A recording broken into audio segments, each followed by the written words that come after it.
Great India news channel हक की आवाज़। Paradise function palace.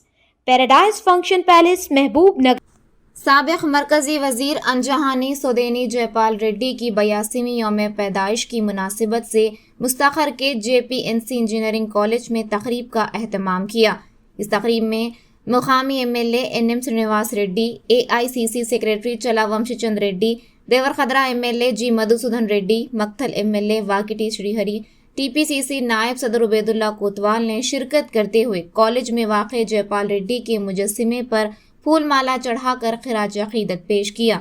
बाद अज़ा मुनाक़िदा तक़रीब से खिताब करते हुए NM श्रीनिवास रेड्डी ने कहा कि जब हम जवानी की उम्र में थे तो जयपाल रेड्डी से मुलाकात करते और उनसे तेलंगाना तश्कील के लिए बात करते। जयपाल रेड्डी कहते कि मैं मुत्तहिदा रियासत के हक़ में हूँ, लेकिन मौजूदा मुत्तहिदा रियासत में तेलंगाना को नुकसान हो रहा है। मैं सही वक्त पर अलहदा तेलंगाना के लिए आवाज़ उठाऊंगा और जब उठाऊंगा तो तेलंगाना रियासत तश्कील पा जाएगी, जिसके लिए मैं मैदानी सतह पर तेलंगाना रियासत की तश्कील के लिए मैदान को हमवार बनाने की कोशिश करूंगा और बाद में अलहदा तेलंगाना की मांग करूंगा। उस वक्त तक आप लोग तेलंगाना तहरीक को जारी रखें। NM श्रीनिवास रेड्डी ने कहा कि जयपाल रेड्डी की ये बसीरत वाली सियासत ने तेलंगाना की तश्कील में काफ़ी अहम किरदार अदा किया है। जबकि चला वंशीचंद रेड्डी ने अपने खिताब में कहा कि आज तेलंगाना भर में जयपाल रेड्डी की यौम पैदाइश तकरीब जोश खरोश के साथ मनाते हुए इन्हें खराज तहसीन पेश कर रहे हैं। उन्होंने कहा कि जयपाल रेड्डी की तेलंगाना रियासत की तश्कील में जो कारनामे अंजाम दिए हैं, तेलंगाना की आवाम इन खिदमात को कभी नहीं भुला सकती। इस तकरीब में मुमताज़ शायर प्रभुलिंगा शास्त्री और समाजी कारकुन रमेश को अवार्ड्स पेश किए गए।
కూడా నమస్కారం.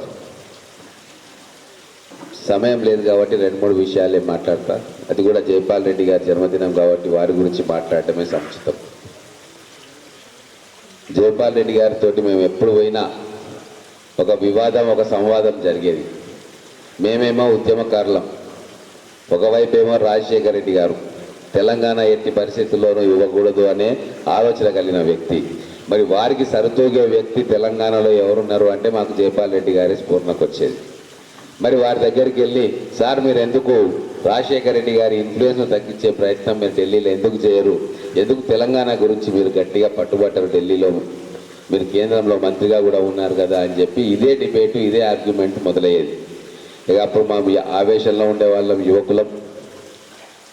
కానీ అన్నీ వినేవాడు, ఒక మాట చెప్పేవాడు, నేను గతంలో సమైక్యవాదిని, కానీ ఇప్పుడున్న పరిస్థితుల్లో తెలంగాణకు అన్యాయం జరుగుతుంది కాబట్టి నేను మానసికంగా తెలంగాణకు మద్దతు ఇవ్వాలని చెప్పి నిర్ణయం తీసుకున్నా.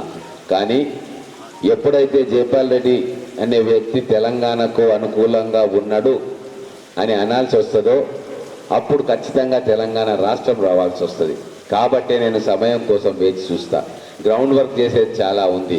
ఉట్టిగా నేను వచ్చి తెలంగాణ రాష్ట్రానికి నేను మద్దతు పలుకుతా అని ముందుంటే కింద కోతులు తీసేవాళ్ళు చాలామంది ఉంటారు. కాబట్టి నేను సరైన సమయంలో ఖచ్చితంగా వస్తా. తెలంగాణ రాష్ట్రం సాధించే వరకు మీరు మీ పోరాట పంత అవలంబించండి. నేను ఢిల్లీలో ఎవరిని ఇన్ఫ్లుయెన్స్ చేయాలనో, ఎవరి మెదడులోకి తెలంగాణ అంశాన్ని చొప్పించాలో అని చెప్పి మమ్మల్ని సంజాయించటం.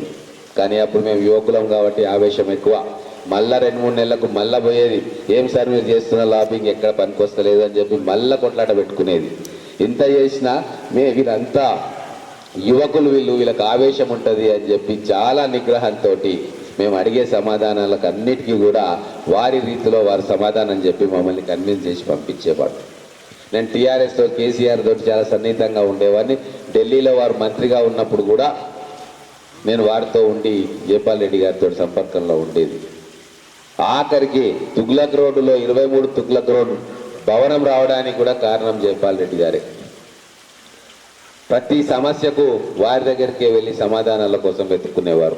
ఒకసారి మన్మోహన్ సింగ్ గారు అపాయింట్మెంట్ ఇవ్వకుంటే మళ్ళీ వీరినే అభ్యర్థిస్తే అపాయింట్మెంట్ దొరికింది. సోనియా గాంధీ గారు అపాయింట్మెంట్లు కావాలన్నా కూడా మళ్ళీ జైపాల్ రెడ్డి గారే ఇంటర్ఫేర్ కావాల్సి వచ్చింది. అంటే తెర వెనుక సూత్రధారిగా ప్రతి చర్యకి తెలంగాణ అంశంలో తెర వెనుక ఉండి సూత్రధారునిగా వ్యవహరించిన తీరు నిజంగా వారి ఆలోచన సరళి, వారికి ఉన్న అనుభవం ఆ రోజు మా కళ్ళకు కట్టినట్టుగా అర్థమైపోయింది. కానీ మొత్తం తెలంగాణ భవిష్యత్తునే అంధకారం చేసేటట్టుగా ఆ రోజు పార్లమెంటులో ఇక బిల్లు రాదు అని చెప్పి దేశంలో ఉన్న మిగతా ప్రాంత ఎంపీలను, ఇక్కడ ఉన్న సీమాంధ్ర నాయకులు కానీ మిగతా పార్టీ నాయకులు కానీ ఉసిగొలిపి బిల్లును రాకుండా గందరగోళ పరిస్థితిలో లోక్సభను పెట్టినప్పుడు ఇక బిల్లు రాదేమో అనుకొని మా తెలంగాణ వాదులంతా నిరాశ నిస్సల్లో ఉన్నప్పుడు అప్పుడు సరైన సమయం అని భావించి వారు చొరవ తీసుకొని అటు సోనియా గాంధీ గారిని, ఇటు సుష్మా స్వరాజ్ గారిని, ఇటు మీరా కుమారి గారిని ముగ్గురిని సమన్వయపరిచి ఆ రోజు బిల్లు ప్రవేశపెట్టి లోక్సభలో పాస్ చేయించిన ఘనత నిజంగా వారికే దక్కుతుంది. ఇది మేము చెప్పేది కాదు, మేము ప్రత్యక్షంగా చూసినాం. కానీ ఇది ఉండవల్లి అరుణ్ కుమార్ గారే తన పుస్తకంలో చాలా స్పష్టంగా రాసిండ్రు. ఆ రోజు ఢిల్లీలో జైపాల్ రెడ్డి గారు మంత్రాంగాన్ని నడపకుంటే తెలంగాణ రాష్ట్రం వచ్చేది కాదు అని చెప్పి ఆయన పుస్తకంలో కూడా రాసుకున్నారు. మేము ప్రత్యక్ష సాక్షులం. కానీ ఆ పుస్తకంలో ఉండవల్లి అరుణ్ కుమార్ గారు కూడా రాసుకున్నారు. కానీ ఇన్ని సంవత్సరాలు ఏం చేసిండ్రు? తెలంగాణ నా వల్ల వచ్చింది అని చెప్పి గొప్పలు చెప్పుకున్న నాయకులకు ఈరోజు ప్రజలు నిజం తెలుసుకొని బుద్ధి చెప్పింది.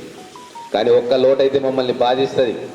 అస్తవ్యస్తమైన తెలంగాణ ఆర్థిక రంగం, అస్తవ్యస్తమై ధ్వంసమైపోయిన తెలంగాణ విద్యా వ్యవస్థ, తెలంగాణ మెడికల్ వ్యవస్థ, తెలంగాణ రెవెన్యూ వ్యవస్థ, పోలీసు యంత్రాంగం మొత్తం అస్తవ్యస్తంగా అతలాకుతలంగా ఉన్న ఈ సందర్భంలో జైపాల్ రెడ్డి గారి లాంటి మేధావి అనుభవజ్ఞుడు మన పక్కన ఉంటే ఖచ్చితంగా ఇంకా మెరుగైన దిశలో రాష్ట్రం ప్రయాణం చేస్తుంది అని చెప్పి వారి లోటు ఈరోజు కొట్టొచ్చినట్టుగా కనబడతా ఉంది. కానీ వారిచ్చిన ఆదర్శాలు, వారి చూపించిన స్ఫూర్తి, వారు నడిచిన బాటే మనకు మార్గదర్శకంగా నిలిచి ఈరోజు తెలంగాణలో ఇప్పుడు ఉన్న గడ్డు పరిస్థితులను మన ముఖ్యమంత్రి గారు రేవంత్ రెడ్డి గారు అధిగమిస్తారన్న నమ్మకం కూడా ఈరోజు మా అందరికీ ఉంది. జైపాల్ రెడ్డి గారితో ఉన్నటువంటి అనుబంధాన్ని నెమరువేసుకోవడానికి ఇక్కడికి విచ్చేసినటువంటి మీకందరికీ, అందరికన్నా ముఖ్యంగా జైపాల్ రెడ్డి గారి ఇవాళ సన్మాన గ్రహీతలైనటువంటి పెద్దలు ప్రభులింగేశ్వర శాస్త్రి గారికి, రమేష్ గారికి అందరికీ పేరు పేరున నమస్కారాలు తెలియజేసుకుంటూ, ఇవాళ తెలంగాణ రాష్ట్రం మొత్తం కూడా జైపాల్ రెడ్డి గారి 82వ జన్మదినం సందర్భంగా ఎవరెక్కడున్నా ఇలాంటి కార్యక్రమాలలో పాలు పంచుకున్నా పంచుకోకపోయినా ఇవాళ మేమందరం కూడా తెలంగాణ రాష్ట్రంలో ఉన్నాము. తెలంగాణ రాష్ట్రం మనకు సిద్ధించింది అంటే అది దాంట్లో అత్యంత చాలామంది పాత్ర ఉండొచ్చు, కానీ అత్యంత కీలక పాత్ర ఉన్నటువంటి వ్యక్తిగా జైపాల్ రెడ్డి గారిని వాళ్ళ రాష్ట్రం మొత్తం కూడా గుర్తుంచుకుంటుంది. సంతోషకరమైన విషయం ఏంటంటే ఇన్ని సంవత్సరాలు లేనిది ఇవాళ మొదటిసారిగా తెలంగాణ రాష్ట్రం ఏర్పాటు ఇన్ని సంవత్సరాలు అయిన తర్వాత తెలంగాణ రాష్ట్ర ఏర్పాటులో కేంద్రంలో అత్యంత కీలక పాత్ర పోషించినటువంటి వ్యక్తి జైపాల్ రెడ్డి గారని అందరికీ తెలిసినప్పటికీ, అదొక ఫ్యాక్ట్ అయినప్పటికీ కూడా తెలంగాణ రాష్ట్రంలో రాష్ట్ర ప్రభుత్వం మొదటిసారిగా అధికారికంగా వారి జన్మదినాన్ని జరుపుకోవడం నిజంగా మనందరికీ సంతోషకరమైన విషయం. మరి ముఖ్యంగా పాలమూరు బిడ్డలుగా మనందరికీ గర్వంతో మనం చెప్పుకోదగ్గటువంటి విషయం కూడా.